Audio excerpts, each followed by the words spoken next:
इतिहास के सबसे आकर्षक व्यक्तित्वों में से एक नेपोलियन बोनापार्ट के बारे में ऐसी कई कहानियां हैं जो उनकी प्रतिभा, महत्वाकांक्षा और मानवता को दर्शाती हैं। यहाँ उनके बारे में एक दिलचस्प कहानी है।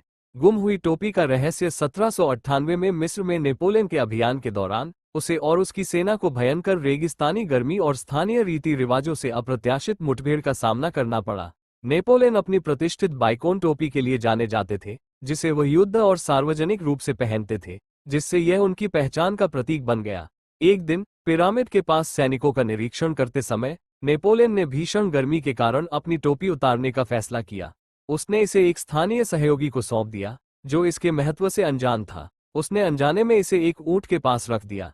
घटनाओं के एक विचित्र मोड़ में ऊंट, संभवतः उत्सुक या भूखा, टोपी को चबा गया और उसे पहचानना असंभव हो गया। जब नेपोलियन को पता चला कि क्या हुआ था, तो उसके अधिकारी उसकी प्रतिक्रिया से डर गए। वे जानते थे कि नेपोलियन अपनी छवि के अंग के रूप में अपनी टोपी को कितना महत्व देता था।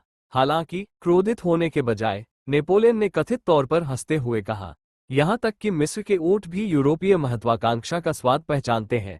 ये घटना मिस्र के अभियान के तनाव के बीच एक हल्का फुल्का पल बन गई, और इसने चुनौतीपूर्ण परिस्थितियों में भी हास्य की भावना बनाए रखने की नेपोलियन की क्षमता को प्रदर्शित किया। हालांकि इस कहानी की प्रामाणिकता पर बहस होती है, लेकिन ये दर्शाती है कि इतिहास में सबसे शक्तिशाली व्यक्ति भी अप्रत्याशित मानवीय क्षणों का सामना कैसे कर सकते हैं, और कैसे नेपोलियन का करिश्मा और बुद्धि उसे अन्य नेताओं से अलग करती है। तो अगर आपको कहानी पसंद आई है तो मेरे चैनल को लाइक और सब्सक्राइब करना न भूलें। धन्यवाद।